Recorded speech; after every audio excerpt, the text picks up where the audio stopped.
I'm resident of Collowood, Joel Saints for YouTube. This is my buddy Butch Rosenbalm. We're here to continue our Western movie series reviews with High Plains Drifter, a movie that is directed by Clint Eastwood, but this is not his first movie he directs. The first movie he directs, and I did some research, and it's a movie I've seen, and I think this movie helps him, Butch, with this one. Though it's not a Western, have you ever seen the movie Play Misty for Misty for me. That is a really good movie, actually. you? Yep. And it's a horror movie in a lot of ways. It's suspense horror. And this movie is sort of the same ring. It's suspense horror. I wouldn't It's very psychological. It's a little more, I'd say it's a little more psychological than what Play Misty is for me, because we're not dealing with a literal spirit um, like we are here. But this movie here is just pure fun. What did you think of High Plains Drifter when you first saw it? Well, hey, let me start with this point. I'm glad you picked this movie because there's something that happens in the first 5 minutes that's always bothered me about this film, and I can tell by you laughing you don't know what I'm talking about. Um, for anybody that's not seen it, Clint's his usual, man with no name self, riding through the West, pulls in this town. I've always called it Largo, but apparently it's Lago. Yeah. Um, and let's see, he stops in to get a shave, and these three punks roust him, and he ends up killing them all. And he's like walking to get a drink, and this woman comes up and intentionally bumps into him, and they start a verbal altercation, and he just drags her over to the stable and rapes her. Where it gets weird is she goes from going no, no, no to oh yes, yes, yes, and without getting into a lot of he said, she said, kind of things, and the old mentality of, well, you kind of got to talk them into it and all that. That part has always just bothered me. Okay, now that I have that out of my system, we'll move on. Um, I really like this film. I really do. This movie reminds me so much of anyone that knows the DC character, the Spectre, which originally was a 1930s cop that was killed. Basically, God sends him back, and he just wreaks havoc on criminals. Uh, this is like a old west version of that. Um, we find out that there's a secret in this town. Who saw that coming? Um, the town was mining, and they end up finding out that it's on government land, and their marshal's like, no, we can't do this, we can't do this. So they hire three criminals, and the criminals kill the marshal, and then we're led to believe that Clint is the marshal's ghost, Yeah. returned from the grave to get vengeance. I gotta say, Stacy, the character Stacy is played by Joffrey Lewis. If I mispronounced his first name, I apologize. Good actor, really good actor. He plays with Clinton every which way but loose, I believe, as well. And he really, I find his character one of the most interesting antagonist ever. I mean, his two cousins are a bit weird, but I mean, he's weird too himself. And I like, I know I'm jumping a bit, but like when the one guy rides out of town, he's shot in the arm because Eastwood shot him in the arm. The man with no name, if you will, the ghost of the marshal, shoots him in the arm, and the guy's riding out of town. And here's Stacy. He's like, well, look who it is. You come to, spend our jail time? No, a little late for that.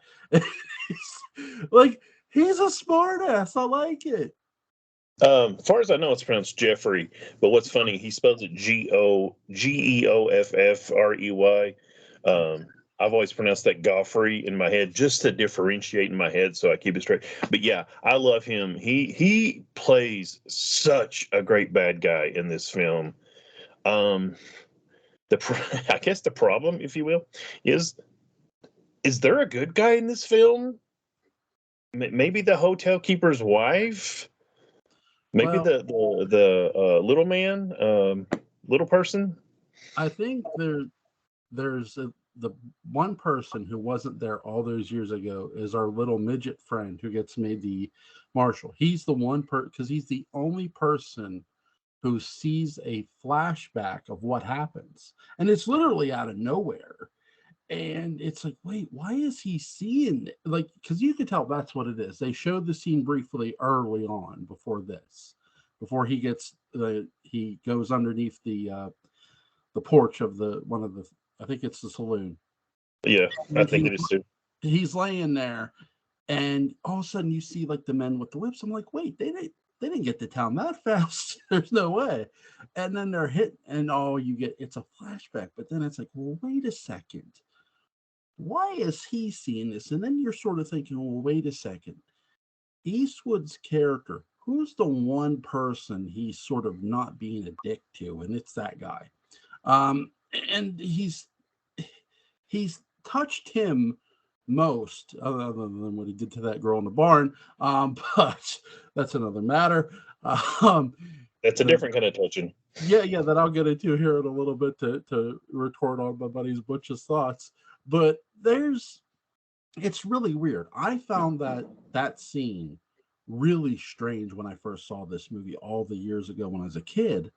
And again, when you see this movie and then you see Pal Rider, it's like, okay, you get it like completely, because I feel like neither movie explains a hell of a whole lot really in the style of it. They're both very scary-ish, horror style westerns, and that's what I'll label this. This is a horror western. And I agree with you. Nobody well, except for the little dude and maybe the one woman who's the wife of the hotel owner, other than those two people, nobody is good in this movie. And that includes Eastwood's character. Yeah, it's interesting. I'd never thought about that with Mordecai, the little guy. I thought he was there. I thought that was a memory. At But first, I'm especially way back then, and I'm not, down in little people or anything.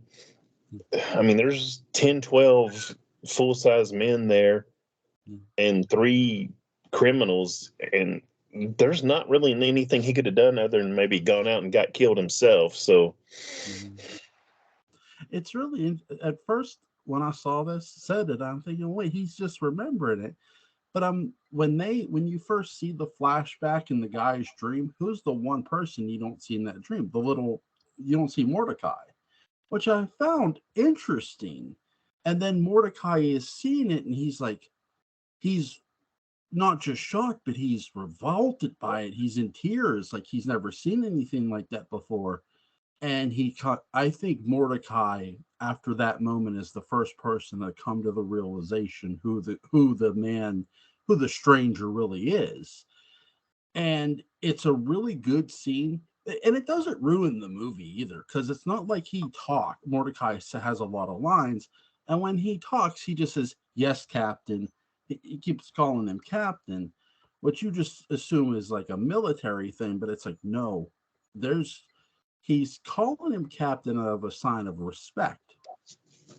And it's a really, again, there's a lot of scene stealing in this movie. I guess again, I'll give mine to Jeffrey Lewis. He stole this movie away from me. As little as he's on screen, he makes the most of himself, and he really makes himself the heel. I do my one nitpick with this movie, and it's not the rape scene, which I'll get into here now after I say this. The one person who completely steals this movie, and I wish there would have been a duel at the end between the two of them, would have been Mitchell Ryan's character and Clint Eastwood's character, because you felt like that was coming.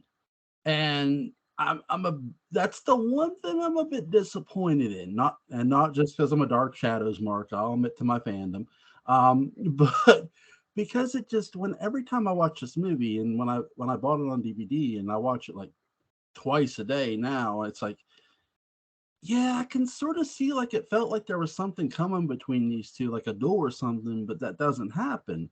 Now at the end, the other guy, the hotel owner, he gets shot in the back, which that I like by Mordecai. But to the rape thing, here's what I'll say: women in the West, like if you watch a Western, you'll see these women who are pretty much, I'll fuck it, I can't be honest, who are playing horse. Um, Soiled dove in the parlance of the time. yes, yes, yes. And that's what I mean. In a sense, everybody is pretty afterwards is pretty much playing. That's what she is. She's the town whore, and that's what she is too with that other guy. That he's sort of her pimp. And the one thing I found weird. So I don't make it a too big of a deal of that scene because they have sex later on as well, um, and that's where they try to blow his ass up, and it goes really wrong. They end up blowing up the upper part of the hotel. Well, and she obviously let's. Okay, first of all, this is a film. Okay, Yeah, nobody get upset, please. We're talking about a nearly 50-year-old film. fictional film. She wants to get his attention. I mean, you Yeah. see her, she stops, she's like, and I mean, she bumps into him on purpose to start the whole thing. Um, and also, and then also when Jeffrey Lewis's character Stacy shows up, she's like, "Oh, Stacy, I've missed you so much." So I mean, she's apparently being passed around about as much as a bud at a Grateful Dead concert. So it just kind of bothers me, and it's kind of funny. It makes me think of an episode of Dragnet from the late '60s. There's a scene where they're in the car, Joe Friday and Officer Gannon, and Officer Gannon says something about nowadays a guy comes into town in a white suit and shoots a dog. No wonder kids are confused. And two totally different things, but it just makes me, this if the man with no name was an anti-hero, or at least the beginnings of an anti-hero. Yeah. Uh, uh, uh, High Plains Drifter. That's always what I've called him. He's almost a anti-villain. I mean, but there's a point to it. Like I said, he's a like a spirit who can't rest because they make he's when he's with the hotel owner's wife. She says something about that young marshal being killed, and they just buried him in an unmarked grave, and he can't rest. Mhm. And then at the end of the film, spoiler alert, Mordecai is making a marker, Mhm. and this is where what basically would have been an interesting movie takes the next leap. Mordecai looks at Clint and goes, I never did get your name." And Clint looks at him and goes, "You know who I am," or I forget the exact words. I'm sorry, I watched it last night. So, Sure you do, or something like that. Pretty much telling him, "Yeah, I'm the marshal." And the amusing thing is, I don't know if you know this, the actor that plays the marshal is Clint's usual stunt stand-in. oh wow, no, I didn't. Yeah, that's if you look at him, that's why they look so much alike because that's his stand-in. Uh, That's pretty cool. So the stuntman got some more camera time. yeah, of course, Clint. Clint actually not only was he the star, not only was he the director, he was also the producer. So I Yeah. mean, this was a full triple threat here. My limited knowledge of hockey, he does the hat trick for this. Nobody's throwing hats. There, I really like the fact that now you mention it that the stuntman gets a little more work. By the way, he does a great job acting with the stunt. I mean, he performs it very well. Excuse me. But I also love the fact at the end where more, like you said, Mordecai's painting the marker, and he says, I never did get your name." He says, "Yes, you did.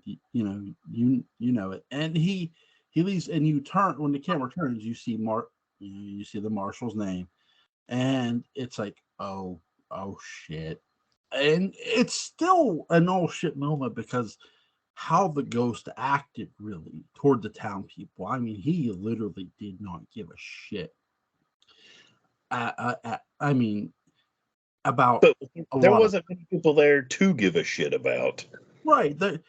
And really, there's always been the great debate about this movie, which I love. from a lot of fans, which is the townspeople are already technically dead from a soul standpoint. It's just their bodies are alive. Yeah, I'd agree with that. And I agree with it too, but it's so good. And so when you look at this movie, because he once they set up the picnic, Eastwood's character, the man with no name, if you will, paints hell over Lago. Which, by the way, the hell is a better name for that town than Lago. Hell, Lago is the shittiest name for a town. No offense to Clint Eastwood. Lago is the shittiest name for a town you could give. Yeah, it's funny. When we did the Man with No Name trilogy, you were like, it's the same guy, and I'm like, not in my opinion, but not enough to argue about it. I have no problem this Half Plains Drifter and Pale Rider being the same person for some odd reason. I have no problem with that being the same person, even though their deaths are different. As dumb as that is, but it's two very very similar films done. This is more of a mystic or magic kind of, and Pale Rider is to me more of a revenant, like the Crow. I mean, he comes back for one specific person, but I guess that applies to this also. I'm gonna save my Hannum High question for you for actually when we do Hannum High, and it does concern death. But and I bet I don't know what it is. So yeah, you probably do too. That's the sad part. With this, I really like the fact how they shoot. We don't get a lot of desert porn, but we get a lot of mixture of some desert, some valley, some mountains. I love the view of the water on this. For some reason, the water really makes that town come to life. And that sounds weird, but if you watch this movie, I think you'll get. If anybody's listening when they listen to this recording, when you watch this movie, you'll get it because, especially once they paint that town red too, it really gives a life of its own. The town people are very much dead. They seem like they have no real soul. Even the preacher. He did. But go ahead. What are your thoughts on this movie?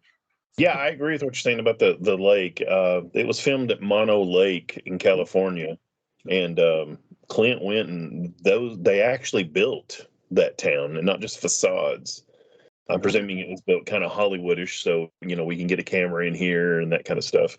Uh, you were saying just then, and I was thinking about in Greek mythology when with the boatman Carry On, and you have to cross the lake, the river Styx. That could be another pathway, and there are so many great character actors in this film. I'm not going to put my glasses on and blind everybody with glare, but like the preacher played Mork's crazy neighbor on Mork and Mindy, Exodore. The bartender played Wishbone on Rawhide, so he gets reunited with Clint Eastwood. There's a villain, one of the brothers, the cousins of Stacy. He played a villain on an episode of Buck Rogers. He was a tall guy, and he had a mask on, and you find out that his planet had radioactivity, and his face is all disfigured, but he could go intangible. And it's in the same episode as the guy who, the fat bald guy that has the wagon. Yeah.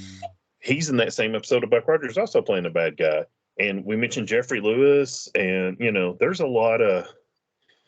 I think Clint was really smart in getting people who have a TV background. The heavyset bald guy, man, he seems like he was in every TV show I watched as a kid in the '70s because he had a good look, and I'm sure he showed up, hit his mark, and everything. But the thing I don't understand, and maybe you can clue me in here, Joel. These people, and then maybe it's because they're dead inside. They're such sheep. They hire somebody to kill the marshal because he's going to take away their money. Then they hire those three gangbangers, if you will, to protect them from Stacy and his twin. Well, then they get killed. So they hire Clint, and it's like, it makes me. It's like the flip. The part of this is like the flip side of the Magnificent Seven. He puts them all over the town, and they got rifles, and apparently none of these people can shoot a gun to save their life. And it's like they don't want to fight. I mean, especially there at the end when it's Stacy and his cousins, and they've got them all in the bar, and they're all just sitting there. I mean, I get the older, heavy-set sheriff that wasn't really a sheriff. Yeah. He's already been dragged through town and got the crap beat out of him. But it's like, I mean, y'all are only, even if you're like your chicken, come up behind him and shoot him in the back and go, well, he's a professional gunfighter. I'm just a regular guy. I always took there's many takeaways I have with the characters. One is I don't think any of them could actually literally shoot a gun. They only carried it for show, and it's why they hired an outside gunman or outlaws to begin with, because they knew they couldn't none of them could best the marshal with a gun, so they hired three outlaws. And then the three outlaws run amok, and they get so drunk the sheriff arrests them, and I mean, he cuffs them while they're drunk. He owns that to Eastwood's character. Hey, I'm going to pull a line out of, in my opinion, the greatest Star Trek series of all time, Deep Space Nine. And anybody that knows the character Garrick, he's talking to Odo, who's basically the marshal. And Odo looks at him and looks at Garrick, who was a spy. And Odo goes, "You'd shoot a man in the back?" And then Garrick looks at him and goes, "That's the safest way, isn't it?"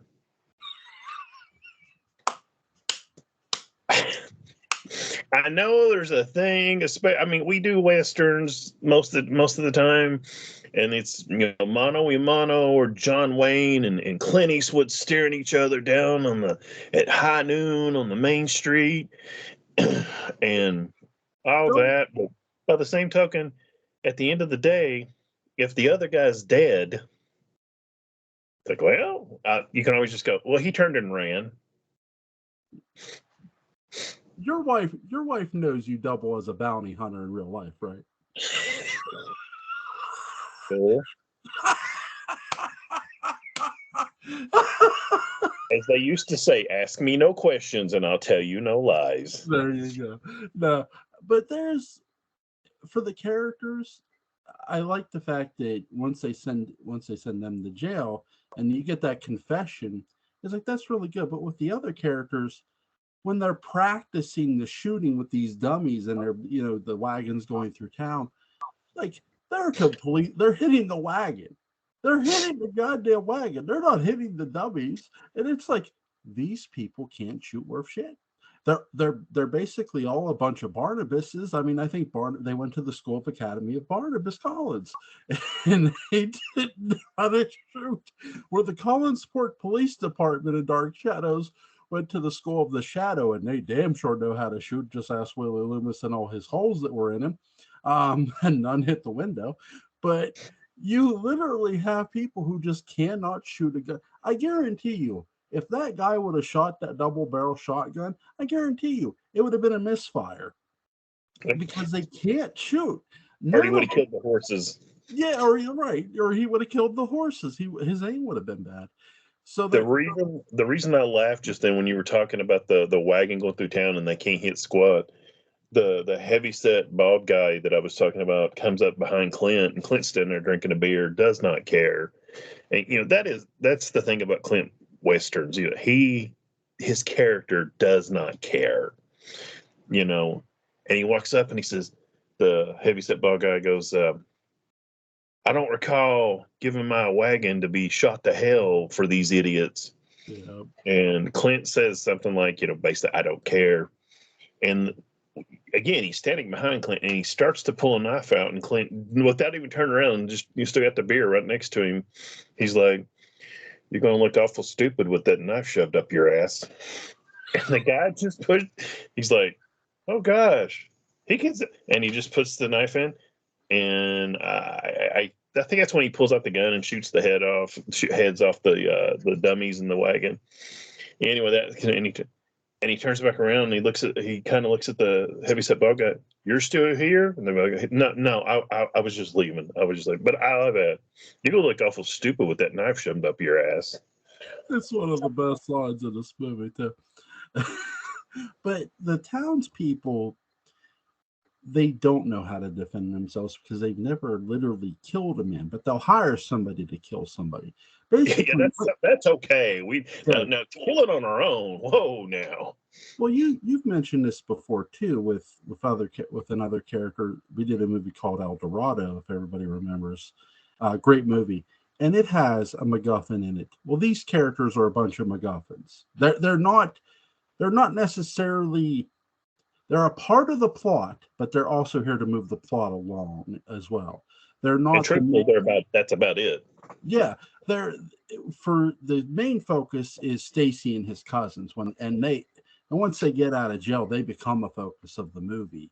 And they're really, really interesting. They're more interesting than the actual townspeople themselves because it's like literally the only thing you know about them is that they were hired by the townspeople to kill the marshal, which they did, and then that's it. And then they were arrested for. It's like For doing what they were hired for. yeah, yeah.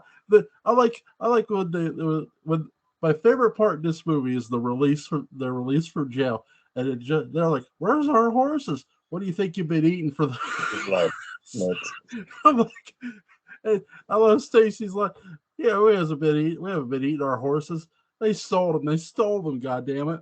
And it's like it's such a good line by Jeffrey Lewis. Really, really good. What's your favorite scene, Butch? Oh,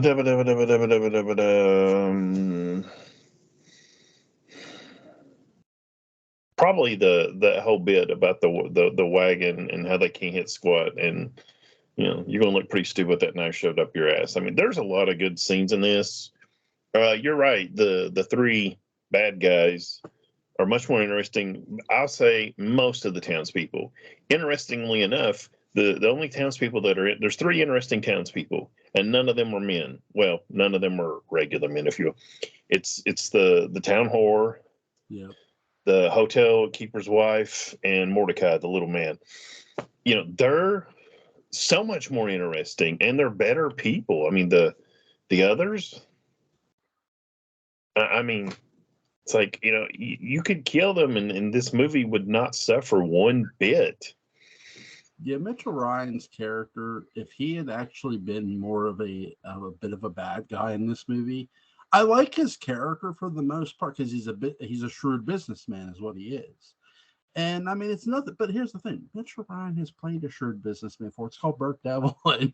So it's like the getting Mitchell Ryan to play this is like a cakewalk. So it's not exactly hard for him. I love his. He's a bit way more of an antagonist in this than he was with Burke, because with Burke, to me, he was more of an anti-hero. And with this, he it's brought up that the guy who gets killed by Stacy later on, he's the one who hired the marshal. It's like, well, wait a second, and he did it without the permission of anybody else, which was really interesting. That was one of the most interesting aspects of this movie, and I thought. And they don't go anywhere with it, really. They say that line and then they move on. I'm like, wait a second, why? It's not now it's sort of one of the most frustrating, but it's a good part too because it's like, wait, why did he bring him in? And you don't get the answer, but then it builds the mystery of the whole thing, which makes this movie fascinating in the process. It's one of the most holy shit, what's really going on? And then there's this stranger who comes into town, murders these three gunmen who the town also hired to kill the other three gunmen they hired years ago. And it's like now they have to rely on this guy who just appeared out of literally nowhere, who may be related to Michael Myers with a gun. Uh, he's really, it's so criminally good. I give this movie a 10. What do you give it, Butch? Um, I'll give it a somewhere between a 3.5 and a 4 out of 5. Um, so maybe a 7 to an 8 on a 10 scale. The smartest thing I think Clint did and I'm about to sneeze, so excuse me. Bless you. There, recorded for posterity. Um, the smartest thing I think Clint did in this was not answer all the questions. Apparently, at least in the original script, Clint was playing the brother of the marshal, Yeah. and I don't know exactly where it came in about him being the ghost. And Clint was like, "That's great," and cut the line or scene talking about him being the brother. Um, is this a great film? Probably not. Is it an interesting film where it does something interesting, tells a story you've not seen 10 million times, and does it in an interesting way? Yeah. Yeah. And by not saying, Clint's kind of like, maybe he's a ghost, maybe he's not, maybe it's the brother. We don't know. And I think sometimes doing that, it elevates a film to a higher status, like The Thing, John Carpenter's The Thing. The debate at the end is Kurt Russell or Childs. I can't even think of the actor's name at the moment. Is Childs or McReady? Or is either of those the Thing, or are they both human? And he doesn't answer it. And that is a debate that has gone on for decades, just like this. Yeah. And the smart thing is that debate keeps bringing your movie into people's minds and talking about it. So I just think that's incredibly smart, and I'm glad he did it. Yeah. I mean, look, John Carpenter is a fan of westerns, and you see why. Because westerns know how to ask the tough questions to the audience without actually answering them to the audience. Because the smartest thing directors do is they don't cave to their audience. I don't want you to cave to me and answer a question I'm asking. No, keep me asking that question so I keep coming back to you. That's the beautiful part about this movie. Why I go back. It's like, holy shit. Now, I will say Pell Rider's a bit better than this, a lot better than this movie is here, in my opinion. What's what did you like the explosion in this movie? At the hotel, Yeah. yeah, it actually serves a point in the story, because then after the three guys that were trying to kill Clint's character are dead, they're sitting there, in what's left of the hotel, and the hotel keeper's wife is like, "Well, the only room left is ours. I don't know where you're gonna stay." And she's like, "No, no." And he just grabs her by the arm. And I think this is part of the reason, maybe it's obvious, that the rape scene happens in the beginning, because he's dragging her to the bedroom and she's hollering at her husband and he's doing nothing. Yeah. I mean, I don't know. My thought is I'd rather die defending my wife rather than letting that happen to her without doing nothing. But he takes her into the room and she pulls out scissors. That's what it is. He's like, "What are you gonna do with those?"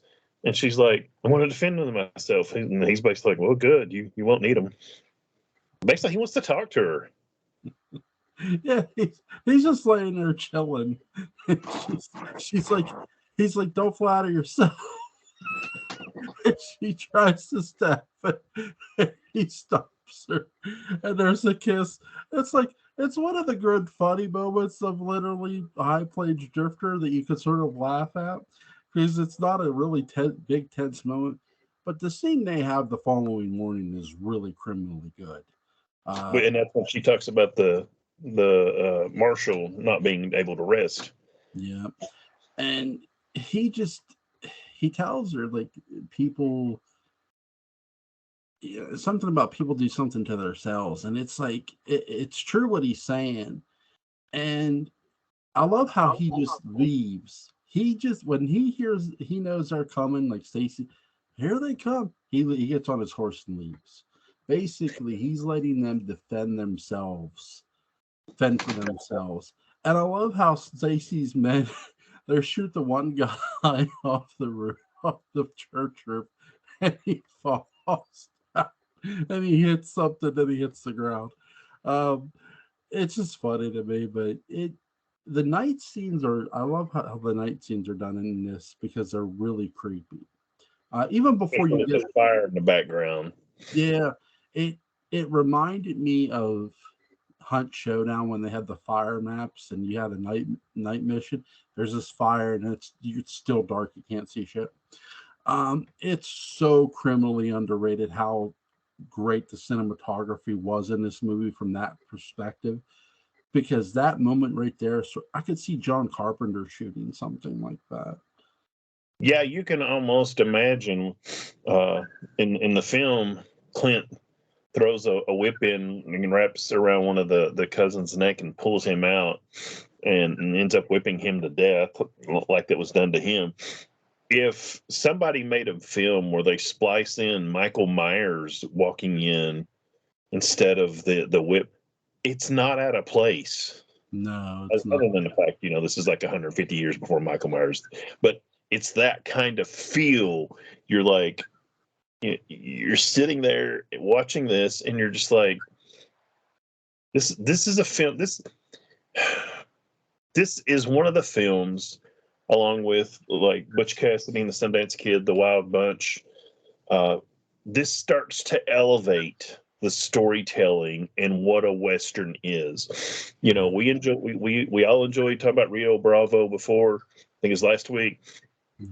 Before we talked about El Dorado, and a lot of great older westerns, but this is a little more adult, Yeah, and it still tells an interesting story. This is a western. It's not like they're sitting there having discussions about waiting for Godot in between shots, but it's moving up. It's getting more mature, and I think people like John Wayne's like, oh, this is the end of the western. This ain't the kind of people that live in the West. It's like, dude, you're telling simple stories, and this is moving a little bit forward. It's making it a little more complex. yeah. I think it would have had Wayne embraced this type of storytelling. Him and Eastwood would have made a great western together, but he didn't, and it sucks that we didn't get that. Chalk it up to the thousands of other things we never got, but I really enjoy this movie, and it to me, this is like part of the Angel of Death trilogy where you go Hannum High, Pell Rider, and High Plains Drifter. That to me is the Angel of Death trilogy. And I wanted to do this movie first simply because I wanted to make Butch wait for Hannum High. No, I'm kidding.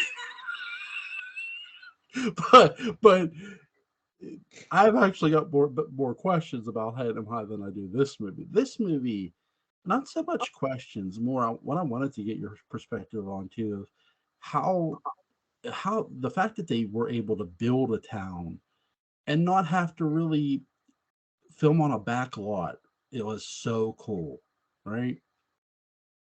Yes, very much so. It gave it a authenticity. I mean, we bought a God, I think it's a 65-inch TV, a huge TV, and we were watching Svengoolie tonight. It was Attack of the Mole Men, I think is the name of the film. And you would see these great shots like on a mountain, and then it would come in, especially with this big TV, you could tell they were on a set. Yeah, I'm not hating on them because the 60, 70-year-old movie is not up to the high def standards of flat screen TVs, but having that set that they made for High Plains Drifter, that made a difference. It gave it a reality, a grittiness, if you will, and really helped set the tone and tell this story the way that I feel like that I think Clint wanted to tell it. yeah. Well, I'll give you another movie that's actually filmed on a set. At least the part of the movie is Halloween Resurrection, the Myers house. That's a set. Oh, really? Actually, there's a goof up in the movie where you can see the overhead of the set design. Surely not.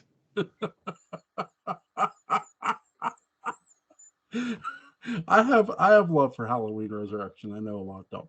Uh, It's no Halloween 6, I'll say that. well, here's the thing though too. See, Halloween 6 was the first Halloween I saw in theaters, which that's awesome. But there's with this movie, it does feel like Michael Myers could just show up in this movie. That's how dark the just the story alone is, let alone the night sequences and the way they do the score in this movie. It this has every feel of a horror movie, and I do think that Eastwood got a lot of lessons learned in Play Misty for me, because I see some of that movie in with this. I see a lot of the suspense build up. I see a lot of the questions not being answered right away. And with this, less questions get answered here than in Play Misty for me. But which is smart, because if you don't have to answer a bunch of questions, great. It just leaves your audience coming back for more, like you said. And I think that's one of the best qualities of this movie is every time you watch this movie, you're not walking away with answers, but it keeps you coming back to it. Yeah, yeah, very much so. And that helps give a movie life. So what this is, what, 72, 3, 4, and here it 70, is. 2023. Let's say 50 years later, and we're still talking about it. yeah, because you want people to keep coming back to your movie. It's some like look, 10 years from now, if we're all still around, we're going to be discussing John Carpenter's The Thing. It's just like that simple. Like we're going to be discussing this movie. It's the more questions you can ask about a movie, the better it is. And this movie is really, really great for that. It like this guy just materializes literally out of air, like nowhere. It's like, where the did he just come from on a horse? Like, what the hell? And you hear this score, and it's like, is John Carpenter scoring this son of a bitch? Yeah, that's something I actually meant to talk about, is that eerie theme. The music in this film is amazing. The if you will, the High Plains Drifter theme, uh, that plays at the beginning when Clint first appears, and then at the end when he disappears. That it gives it a very otherworldly uh, feeling to it. That it's great. It really adds to the film. It really does. It's a creepy, creepy score. I have no more questions for you, Butch. Is there anything you want to add about High Plains Drifter? Check it out. Be wary of that opening scene. That little bit, it may bother you. Just remember this was a different time, and I Yeah. don't mean the 1850s or whatever. And just can take it uh, in stride, and I think you'll be rewarded with a pretty good film. It's it's a movie that I think you can watch and not really get offended by, because it was literally look, a lot of the movies in the 70s were what they were gritty, and so is this movie. I mean, though that's the thing. There's always if you look at the 70s, we literally got the best movies made in the 70s. No offense to the 80s, in the 70s we got the best shit. I think in the 70s they were much more willing to take chances. They saw what like George Romero and Sam Peckinpah were doing in the late 60s, Yeah. and they're like, what the hell? Let's make a movie about a killer shark. Let's make a movie about a guy that shows up in the Old West that that might be a ghost. I mean, they took chances, whereas I don't feel like there's. I'm sure there are people taking chances out there, and I'm just missing them. Just a lot of films. It's like, oh yeah, it's like I talked about how much I like Star Trek Picard.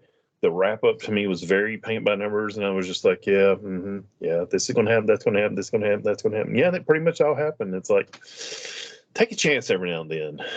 Mm. It's something we need more. We need more filmmakers to take chances. Don't play it safe in your storytelling. Um, don't be afraid to kill off a main character at all. So, but no, I have nothing to add about more about this movie. What's your pick for next week, Mr. Rosenbaum? But do we want to continue on your Angel of Death, or do we want to take a breather? I'll let you decide. You pick. Oh, goody. Well, you know what?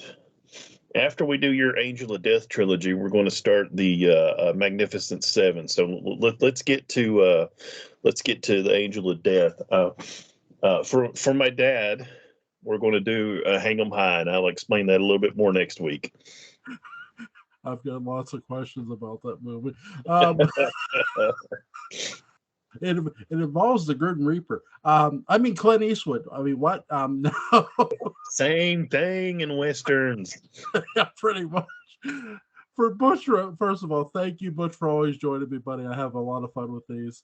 Uh, we'll be back next Saturday, guys, unless something comes up. But Butch, enjoy the rest of your weekend, dude. Thanks, Joel. It's always a pleasure, bud. I appreciate it. Peace.